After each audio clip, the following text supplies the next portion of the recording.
right, welcome everybody to a new episode of the OTT Podcast. My name is Tyler Thompson. I'm editor-in-chief of Kentucky Sports Radio. And today I'm joined by Fake Barney, who is a weak man. I'm a weak man, Lila. Your daddy's a sinner. Oh, God. So today we will conclude our rewatch of season 1 of Friday Night Lights. So far, we've recapped the pilot, episodes 2 through 10. Today, we will roll through 11 through 22, as well as give our overall impressions of season 1. So we'll start it off. Confession, I have not been able to rewatch all of the episodes of season 1. I ran out of time, but Barney, they are fresh on your mind. So, or rather, buddy. So we're just going to start off. Do you just want to go ahead and jump into the awards? I'm a sinner. Lila. Lila, your daddy's a sinner. I'm a weak man. See, your Buddy Garrity's more like South Carolina Buddy Garrity. Like, you need more Trying Texas. to make it not Bill Clinton. You need more Texas in the accent. Like, I'll work on it. Yeah, I was gonna do one, and I was like, that's not even worth it. Come on, let me hear it. Let me hear your best. I'm a weak man, Lila. Well, for the next episode. Come on. Just see what you got, and then we can compare. I'm a weak man, Lila. Let's get. Your daddy's a weak man. Oh gosh. Okay. Okay. All right. I love this season. It was really good. So obviously, that these are always full of spoilers. So eat it, critics. But yeah, just spoilers for season 1. Right. So if you haven't watched season 1, we're gonna try not to spoil anything from season 2, but which is really hard. I know, because he's already started it, and he's right. But I can't believe that they won the state championship in season 1. Like, why okay, I kept looking over at my wife. I was like, they're going to get stopped at the 1-yard line, and there's going to be and that's why everybody's going to come back, and they're going to be all motivated. But it was bittersweet because Coach Taylor's leaving. Yeah, but you didn't want him to lose and have him leave. I mean, I did. Once he won the state championship, where is there for? There's 5 more seasons. We're going to find out. But where is there for the show to go? It's like, can't we just wait? And we could have waited and done that in season 3, and then seen if they could repeat in season 4. Like, I feel like that it's like Ross and Rachel got together in season 1 or something. Like, come on, man. Well, to be fair, there was a lot going on with the series in terms of were they going to get renewed. This is more in season 2, but there was a writer's strike on the horizon. So part of me thinks maybe they just kind of wanted to wrap it up with a nice happy ending if it had to end, where it did. I don't know. Yeah. I don't know. It was I could not believe that they did that. But it was a great moment. Well, I just hope that it just doesn't make the whole thing anticlimactic. And it won't. Okay, all right. What's your favorite season? Since you've already told us you don't like season 2. Season 2 is terrible. I actually like seasons. I think they're 4 and 5, which is surprising because usually shows get weaker as they go along. Right. Yeah. But I'm not going to spoil anything because I don't want to have to put $10 into the spoil jar. Yeah. But it takes a totally different direction, and it kind of blows up what, the show. Okay, all right, whatever. Yeah. You like season 3 exactly. and 4. Okay. I like the later ones. Yeah, 4 and 5. Okay, cool. All right, well, that makes me a little bit more encouraged. I just couldn't believe it. I also was annoyed, since we're talking about the state championship game, that there's all this hype of, it's going to be packed. There's people to the ceiling. It's going to be great. And then, the whole upper deck is totally empty in the old Texas Stadium. Get out of here, man. It's not even – they're not even filling up Jerry World. They're filling up, the old Cowboys Stadium. Do all these people not want to be in – or couldn't they have done the camera shots so that we didn't see the big empty upper deck? And Tyra gives Dudeface tickets, and there's Riggins gives tickets to Lila that she then gives to not Lila, Tyra. This to me, Lila, Tyra.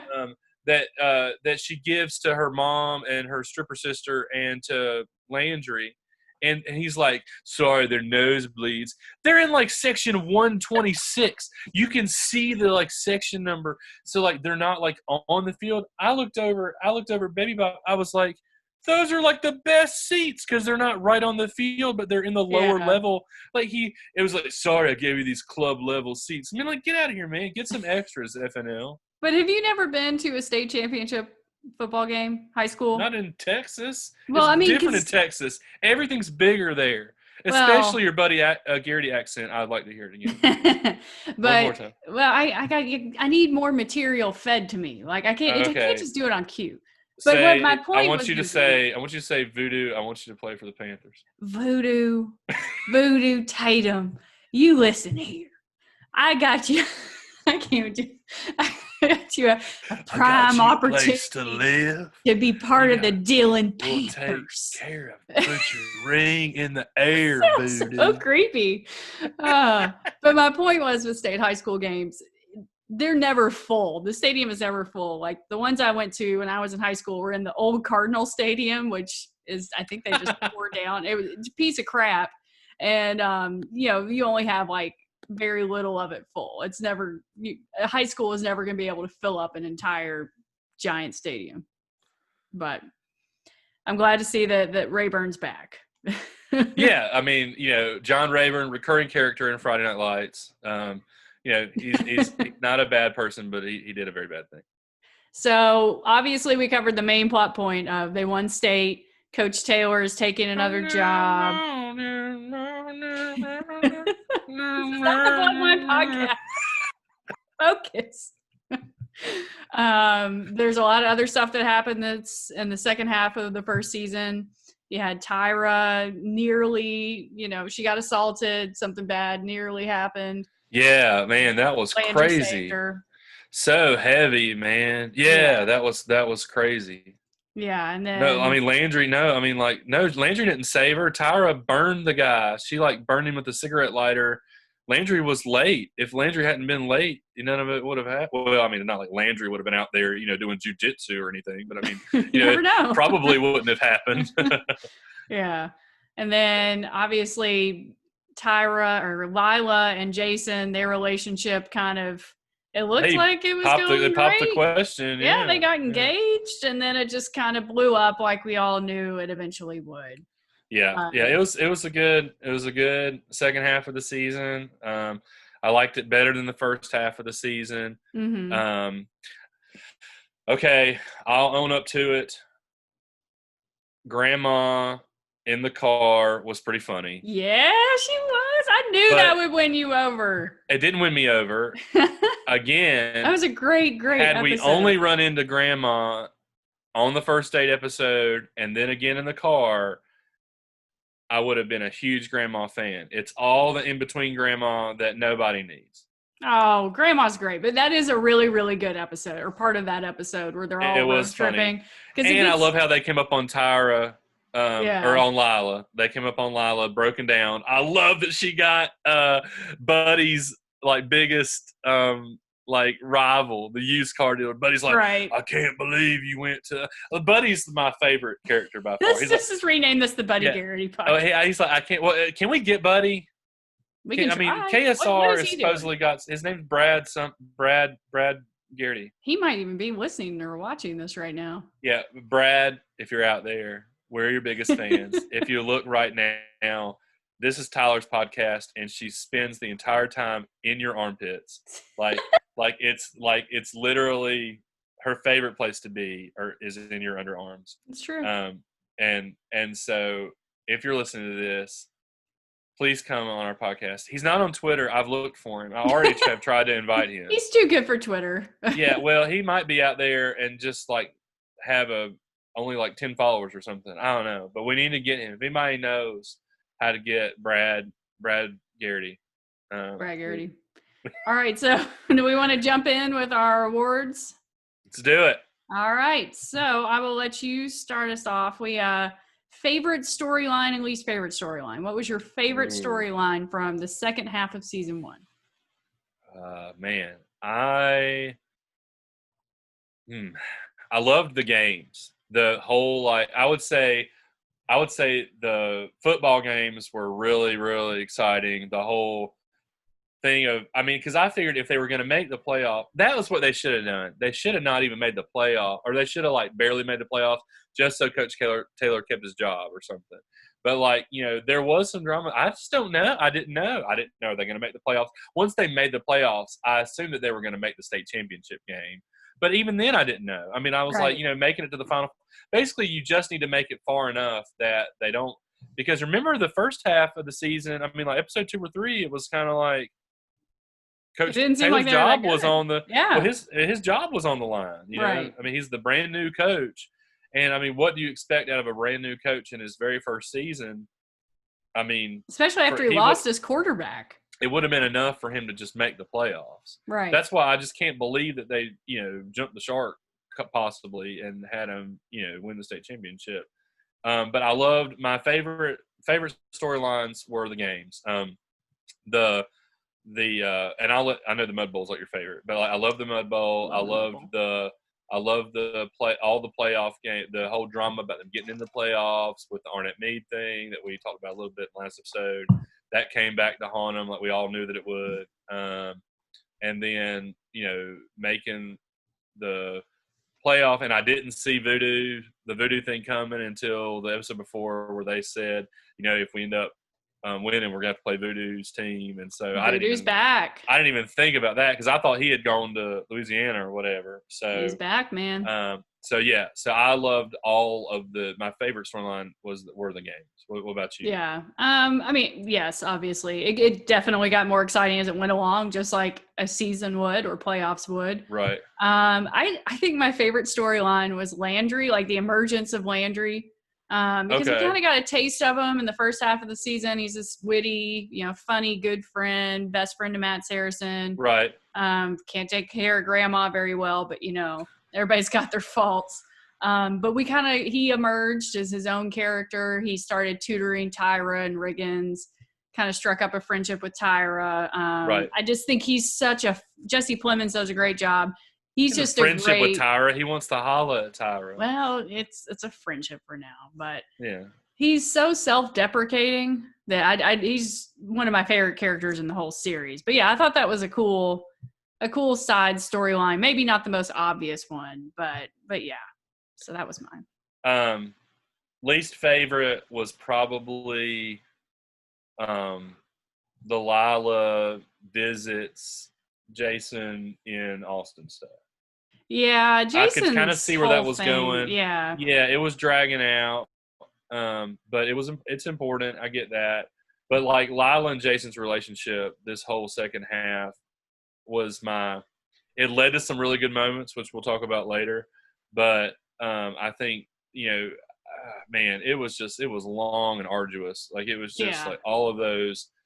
Everybody knew the trip to Austin was going to blow up, you know, because he needed that time to go off and figure out what find out what his new life was going to be like, you know, and at least get a taste of it. And he's just so desperate to get out of Dillon. Well, can you blame him? I mean, yeah, I'm surprised that it's him of all people that wants to get out of Dillon. You would think with something that tragic that happened that maybe being surrounded by familiarity and friends and family and stuff would be a comforting thing. I think it might have been more interesting had they chosen another character that really wanted to get out of Dillon, like maybe Smash or, you know, but really the only people that don't like Dillon are him and Julie, who then ends up wanting to stay in Dillon. Right. So, you know, I don't know. I didn't like that storyline. What was your least favorite? Probably all the stuff about Saracen's dad. Like he came home. Oh gosh, yeah, good call. That's so heavy, and you know what? I love and respect soldiers and veterans, but that's just a lot. Like well, and it's too much grandma. It's you know we're But you feel bad for grandma. I mean, I felt really bad for her. I just feel like that maybe Saracen's dad could have handled all this over the phone and gotten her a caregiver, and you know, and maybe in a passing conversation, Saracen to Julie could say, "Oh, by the way, did you know that Grandma went to heaven?" Or, "Hey, by the way, did you know that Grandma?" Then he wouldn't have had the road trip thing. But it's like, okay, fine. Okay, did you know that Grandma has a caregiver now? Hey, Julie, guess what? Grandma has a caregiver now. And then we could have done away with all of those episodes, you know? Right. But Yeah. I agree with you. His dad at practice was super awkward when he showed up, and he was like, "You should be real proud of your son." And he was like, "I don't know," and he was out there they were like, "What a turd face." Yeah, I was not a huge fan. Also, Riggins' dad, that was another the dad's reemerging. Also, who gets out of a taxi? Come on, your son's a starting quarterback. Can we not have a halftime moment where we blindfold Saracen and then his dad comes running out or something? His dad would not have been about that. His dad didn't. Oh man, those things make me cry every time. They're all perfect strangers, and every time that happens, I'm just a total sucker for that. What better time to do that than on, if your son's a starting quarterback for the Dillon Panthers, But no, I'm with you. He just gets out of the taxi, oh yeah, here I am. Oh look, I'm home. I know. So I wasn't a huge fan of that. Missed the moment. So favorite character. I already talked about mine, Landry. I think Landry's hilarious. What about you? In the second half of the season, I don't know. That's tough. Buddy. I love Buddy. So let's talk about Buddy. Yeah, Buddy's always he's a weak man. He's a weak man. Let me share my screen and we'll see why he's so weak. Buddy. Well, it's that Colette. He's got the Colette. Look at his fever. face in this. It's so. It says I can't see it. It just says that Kentucky Sports Radio has started screen sharing. Oh well, accept the screen share. I don't have. It's not giving me the option to. Normally, it just shows up when. Oh, there they are. I see them now. He looks like he's very excited. He's sign that contract, baby. Hey, you're now a part of Garrett Eat Motors. Also, how random is that picture of Tyra? I'm assuming that's Tyra or Lila. Excuse me. Where? On the table next to the lamp. Next to the nasty University of Texas lamp. She's also up on the dresser next to a football. Of course. In her cheerleading outfit. But anyway, so this was Buddy's weak moment. So Tyra's mother took a job as a secretary at the dealership and ended up. Looks like Tyra. I mean, I say that she's minus the moles. Is good cast. Yeah. So what did you make of Buddy's weak moment? Did you see it coming? Oh yeah, I'm hoping this is the first of many. Instances where Buddy just goes full Buddy. But in the first half he was just the sleazeball guy who tried to get Voodoo Tatum to come play. And I love how he's also okay. So we can talk about this now since we know all about Smash's steroid stuff. Mm-hmm. I love Buddy's whole argument with Coach Taylor, where he was like, "It doesn't get more inside than me." When he was like, it's talking about how he punished Smash and wouldn't say why, and it was driving Buddy nuts because he wanted to know. It wasn't even so much that Smash wasn't playing. It was the fact that Buddy didn't know what happened. It was just Buddy's just kind of like, "Come on, Coach, tell me what's going on." And he's like, "It's an inside situation, Buddy." Buddy's like, "I am the inside. What are you talking about?" I love Buddy. I don't love what he did. Buddy's it's kind of like Bloodline. He's a good man who did a very bad thing. That's fair. So Buddy had a lot of character development. You mentioned Smash. We should mention him because the last we saw him when we dropped off with our last episode, he was shooting himself in the hiney with a needle. Himself up, deceiving his mother and the church, and that continued to go badly. He has a love interest now, the preacher's daughter. What did you make of that? Because I thought that was interesting. We all know that she didn't spend her missionary time in Africa or something like that, whatever she said. That did not happen. Yeah. I thought she was an interesting character. She also seems very if she doesn't come back or something, anybody's going to miss her character. Yeah, I had kind of honestly forgotten about her until I was watching the episodes and reading the recaps, and I was like, oh yeah. think she's very forgettable. I think it's nice that she, it's cool to see somebody check smash, but then she also like kind of lets, she's like, go to state, have fun, be the smash. She's got issues. She does, yeah, and I think it was neat to see that side of Smash, not just being like a hot dog, but like that caring side. Yeah, I agree. And I thought it was good at Friday Night Lights to kind of like show mental illness, like stuff. Again, we had the racism episode, we had the slut shaming episode, and now we got the mental illness stuff. We had a PSA from Julie, where Julie told us not to text and no. Well, she told us not to text and drive. Do you have that one? Yeah. I don't have that one. I have another. She came out at the end of the credits and was like, "Hi, I'm Julie Taylor. I know you all respect me very much, and so because you respect me very much, I'm going to talk to you about a very serious issue." And that's, not driving while distracted. And I was just thinking to myself, I was going to drive distracted this. I've got my cell phone ready here. I was going to go drive distracted this afternoon. And then Julie Taylor told me not to. And now I don't even want to anymore. Like I've lost all desire to do that. There's your girl. Thanks to Julie Taylor. So thank you, Julie Taylor, for that. How about we see another PSA from Julie Taylor? All right. I'm in love with the ocean, especially what's under the waves, the hidden treasures. The hidden treasures? But many of these ocean gems are in trouble because of destructive fishing, pollution, and other threats. Get involved. Join Oceana. Let's help save these hidden treasures before it's too late. Aww, saving the oceans.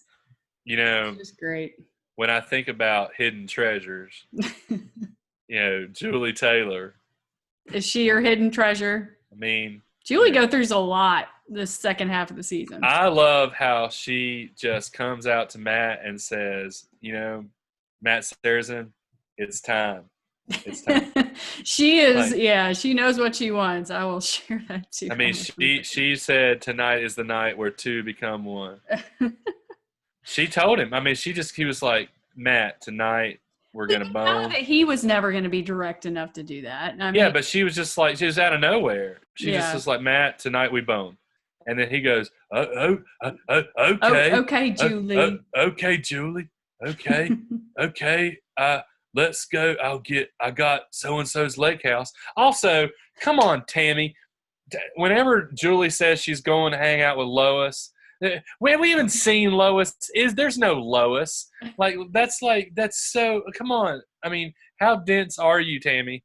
Like, she's not hanging out with Lois. There's no person named Lois. Also, whenever she says that, she's going to do something Saracen buying condoms? Like, come on. Right, but I'm saying the line that Julie always gives Tammy whenever she's like, I'm spending the night with Lois, she's never actually with Lois. Like that, it should be a warning to you that Lois is like her imaginary friend or something.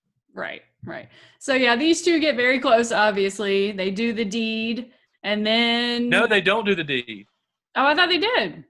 No. Okay, so they're laying, so in this scene right there, they're laying there, and it's like, Sarrazin's got the lake house. He's got everything all set up. And then Julie gets freaked out by the deer. There's no sex under the deer. Yep. She says she thinks its eyes are judging her. And, look at that. That deer looks... They do. It has a pretty judgy deer, to be fair. Yeah, it looks like it's judging me. But then, they kind of get the rug ripped out from under them because she finds out she's got to leave. I mean, she's got to leave Saracen and leave Dylan. I look like a deer. Look at this. You kind of do look like a deer. That's kind of freaky. I love this thing that you taught me about Zoom. Virtual backgrounds. I think once our podcast is over, I'm just going to sit here and look at it's like it's my ear. Oh, It looks like you're a PSA for no sex, like abstinence. well, no sex under the deer. Yeah. So no, they didn't do it. And it was nice. It was nice that they decided not to do it under the deer. I don't think that that's probably where it should have happened. Right. It was not the moment. It was not the moment where two become one. No. So least favorite character. I'm gonna piggyback on one of your early ones and say Sarazen's dad. Yeah, it's just I don't know. I just really don't know how they want us to feel about him because obviously, he's fighting for his country. We have to respect that. But he's got a bigger battle here at home that he's running from. He's not being a great father, not being. Yeah, he's using son. It doesn't really matter that he's in the army. Yeah. It's that he's using something as a way to justify not dealing with the responsibilities that he has to his mom and dumping him on his son. Like, dude, come on, man. What a turd. Yeah, not a fan. But he ends up making the right decision in the end. But I still could have done without that whole thing. Same. My least favorite character is that guy. That kid. Riggins, you're Tim Riggins. He's the best brother. So Riggins, after, he and Lila stop doing their thing, they're no longer hooking up. He starts hooking up with the neighbor, the hot mom with the fast. Yeah, I was about to say, let's clarify here as you show the picture of another neighbor.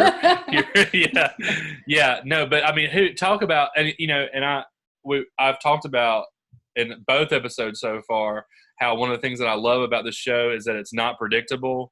As soon as we saw that gutter hanging down outside, we knew that Riggins was going to climb into it with that woman. I mean, you knew that he was going to fix that gutter and then get down into the gutter with her. I mean, everybody saw that coming. But yeah, this kid annoys me. I think it's like most TV shows or movies think it's great to have the funny, smart, like talks too fast kid, like the kid from the Jerry Maguire movie. They always annoy me.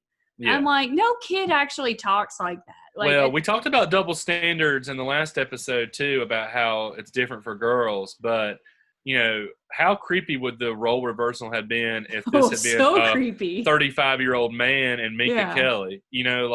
I mean, that's really true. Yeah. How is it okay for Riggins to have like the cougar lady next door, and then it's all like kind of like, look at him. So that kid, I looked at her as being like a total creeper just as much as I would have if it had been a 35-year-old dude and Minka Kelly. Yeah, and that's a great point. But that kid just every time it's just like nails on a chalkboard. I'm like, I can't do it. Let's see. Take that shirt. He's got a big spider on his shirt. It's not even Spider-Man. It's like a Spider-Man shirt. It's not even Spider-Man. It's just like, hey, look at this big spider. Like, it's just enough to make me want to stay away right there. What was your Billy Gillespie moment of the second half of season 1? There were a ton of Billy Gillespie moments. We had some poor decisions by coaches, I would say. We had the offensive coordinator running his mouth a little too much. Yep. We had, I would say, does it get more Billy Gillespie than the Tim Riggins neighbor interaction that we just talked about? Not really. That could double his mind. That's right there. Billy. We had a good party scene getting ready for the playoffs where Buddy is out there. Partying it up. Everybody's partying. So, I think that that covers all of them. Yeah. I think that we had several Billy moments. What was your favorite? I was just gonna say, the next door neighbor thing was pretty Billy. I think even Buddy Garrity's weaknesses pretty Billy. I mean, anybody's weaknesses are Billy. You listed them all. Most cringeworthy moment. Kind of also like a Billy Gillespie moment. Yeah. My most cringeworthy moment was the interact two of them, both Street and Buddy. So the one was them in the driveway with the moment of just brutal honesty that actually I kind of like the moment of Street and Hurt talking about later. He was like, I got to respect her dad for at least being honest about not wanting her to date me because I'm in a wheelchair. Yeah. So that was really heavy and cringeworthy when Buddy was like, just because your life is hell, son, doesn't mean you need to take my daughter there with you. You know, and Jason had to kind of drag it out of him. But, you know, for Buddy being my favorite character, that was not a high point of him in terms of capital C character. Right. You know, that was not good. And then the other one was, you knew that the Jason and Minka thing wasn't going to last when – and I'm just going to call her Minka because Lila and Tyra is just too confusing. It's easy to get confused. Jason and Minka moment when they're eating in the backyard and Buddy's grilling and Buddy's, you know, giving Jason a hard time about wheelchair rugby. And he's like, is that you going to make a living from that? He's like, no, but I'm going to take your daughter to China and marry her while I do it. And, I mean, it was like, okay, that's not how you tell your future father-in-law that you're engaged. He didn't even ask his permission. Come on, Jason. There's so many indications that that Lila and Jason were not going to work out. You got to. It's not so much asking the dad. You got to ask both parents. You know, Jason Street's a stand-up guy.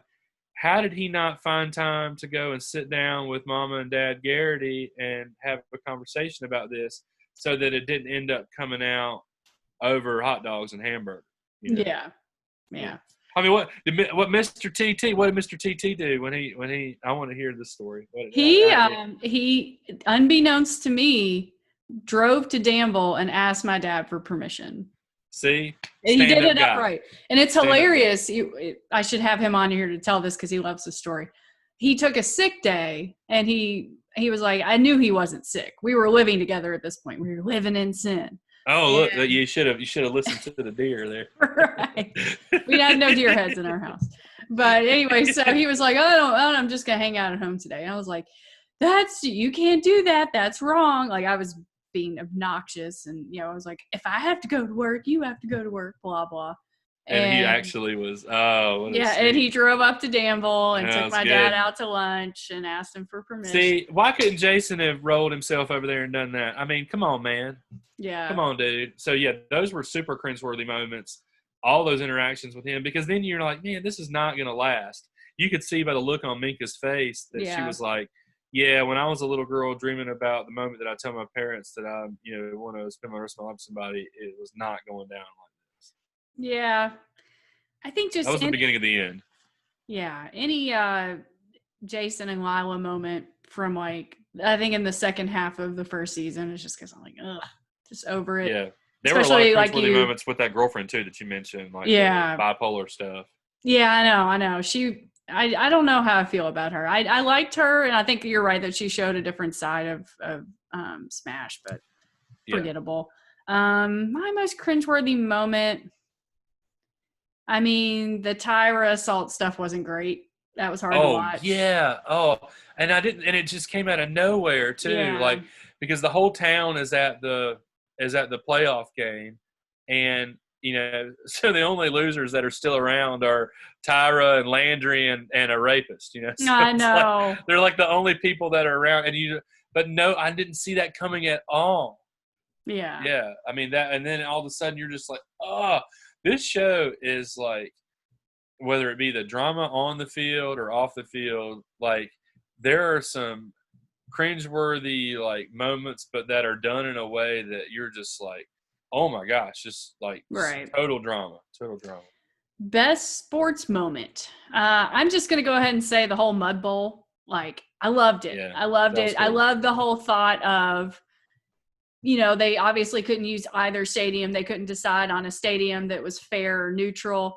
And Coach Taylor is just like looking around and he sees this plot of land for lease. And he's like, well, let's just do it. And they did it. And it was freaking fantastic. let's get down to basics and make it about football. Yeah. And like, I think that LSU's Coach O kind of referenced that. He's like, we'll just roll up and play in a dirt field. Just tell us when. Like, I love that. I think it just gets down to the basics of sports, and it was a really cool visual too. Big fan of that. That was definitely my best sports moment. And it, they came back and they won, and it was just everything about it I love. What about you? I like the semifinal game more than the state championship game. I liked because I honestly didn't think they were going to win. I thought they'd stop them on, and I thought this would be a great ending to the season. And this is what's going to get Coach Taylor to not take the other. I kept thinking to myself, I was like, okay, that's the only thing about rewatching some of the stuff is that there's 5 other seasons, and they're not all going to be, they're actually Friday night lights and not Saturday night lights. So we didn't just follow him to Dallas or whatever. But like, I don't know. I feel like that would have been a good way to end it. And, bring him back without that dragging into season 2. Yeah, yeah. Because then you're just kind of asking yourself, okay, I know it's kind of like all those episodes of 24. I love 24. You watch 24? No way. Yeah. Well, I'm saying like the beginning of every season is like Jack's got a beard and he's quit CTU and he's so like, he's overweight and he's like just, he's just sitting on, and they've been doing it with James Bond too. Like Inspector, he quits being James Bond. He's got the beard and stuff, and then he has to like come back, and it's just so like overdone. And it's like, I just that's going to happen with Coach Taylor because what's going to be the thing that brings him back? And instead of dragging that whole thing out to a storyline, they could have just made it unfinished business. And then obviously you got the bombshell. You got the baby, right? Tammy's pregnant. I love that it Smash's mom that like, sees her and realizes what's going on. And that was the thing I wanted for Smash's mom that didn't happen in the first half. I just felt like that she was being a mom. Yeah. Well, not even just being a mom, but just being the whole like, you're not going blah blah blah blah in my house, like just that whole like trope, like I just didn't like. I love that she like we're getting. I can tell I'm gonna really like her as a character. So if it were you and you were Coach Taylor and you had the offer from what was it, Texas Methodist or something, and what would you do? You had a new baby on the way, a daughter in high school who's in love, right? Presumably. Yeah, I don't think it's those things that help make the decision. It's talking to your family about it. And I think if he had listened to Julie, and you can't let a 15-year-old make that decision on their own, but it's got to be a contributing factor. And I don't even really feel like that he even took Julie's feelings into consideration at all. Or at least he didn't even act like he did to her.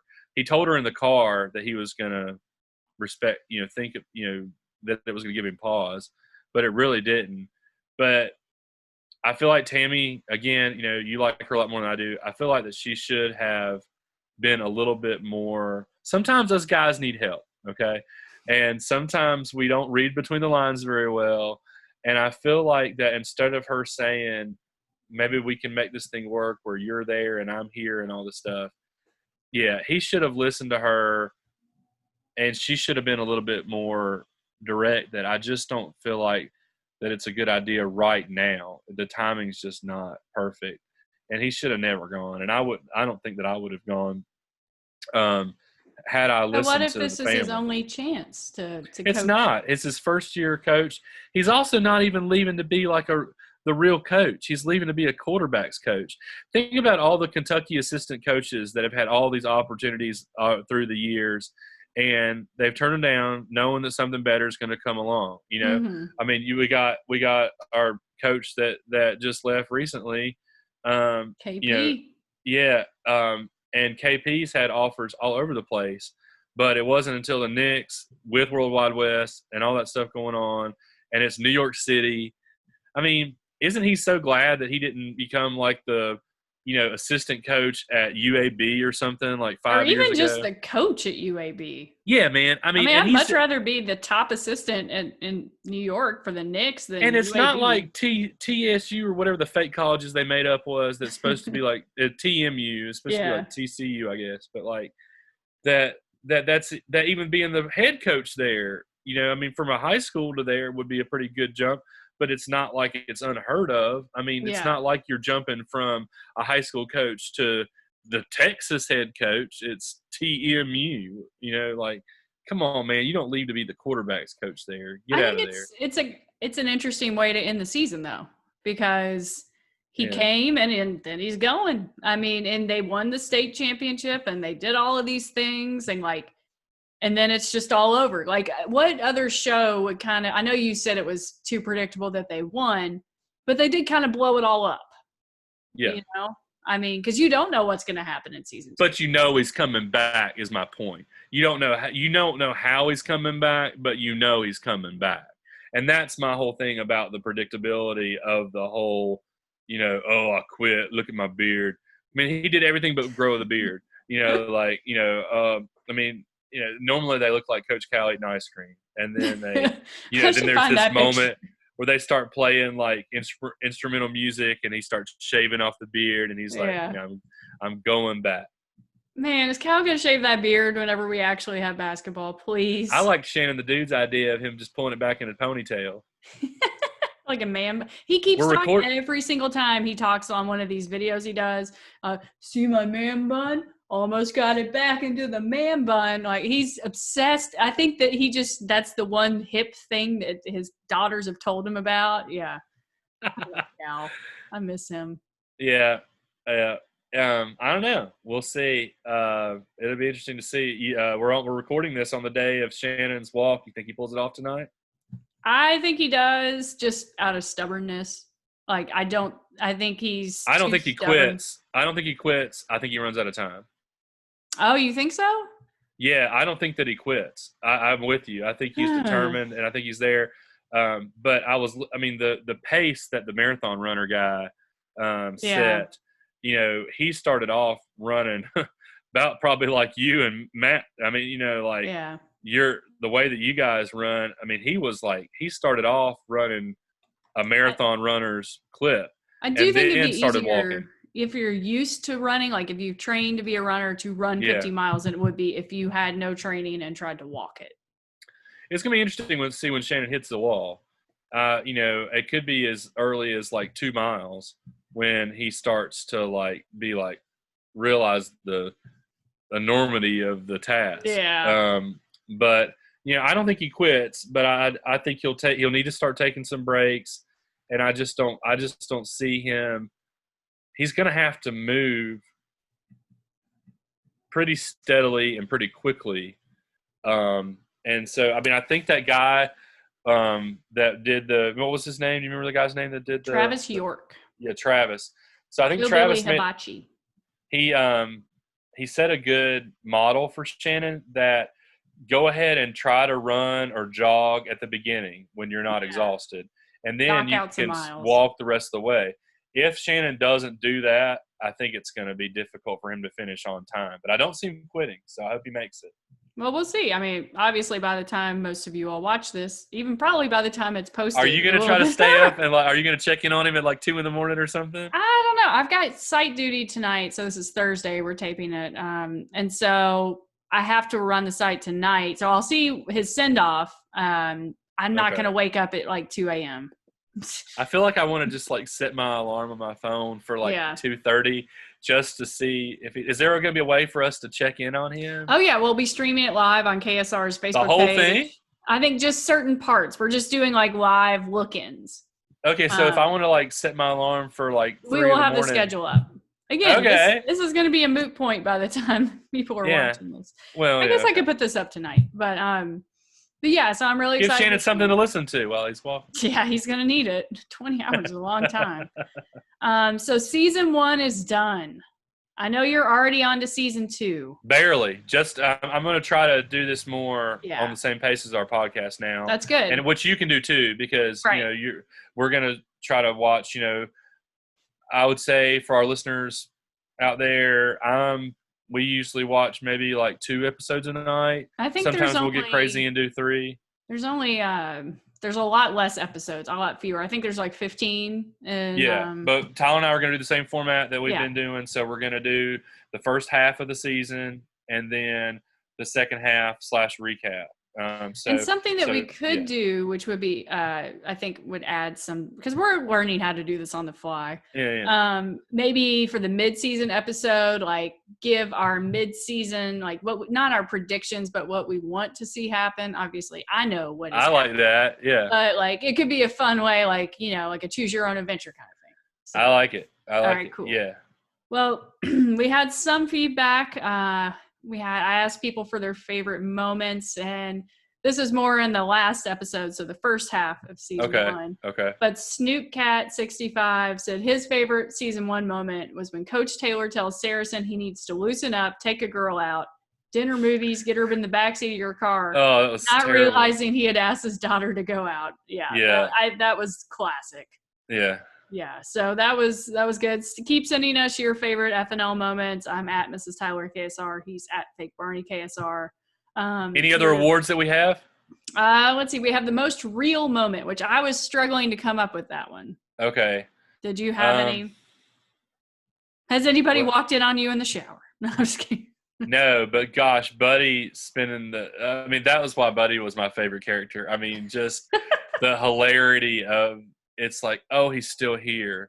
Like when they're like eating and Buddy is like just laying there on the couch and stuff. It's just so great. Yeah. And then everybody wants to get out of the house. So Buddy ends up just having the house to himself. And then he's like there as all the TMU stuff is going down. So like Buddy is like overhearing stuff that he normally would have no business or way to overhear. Mm-hmm. And I just love that he's just all up in their family. Like, it's just really funny. Yeah. But no, I mean, the most real moment, I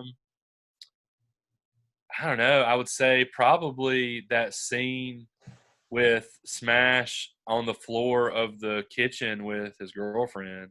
Yeah. Man, it was like we already talked about. It was really cool to see him, a different side of him, but it was like, I don't know. I think the Smash in the first half of season 1 maybe would have been like, I'm the Smash. I'm not dealing with this. And I think he just really, you could tell that he really has fallen for her and how she has changed him a little bit for the better, or at least made him a little bit more aware of other people in the world besides himself.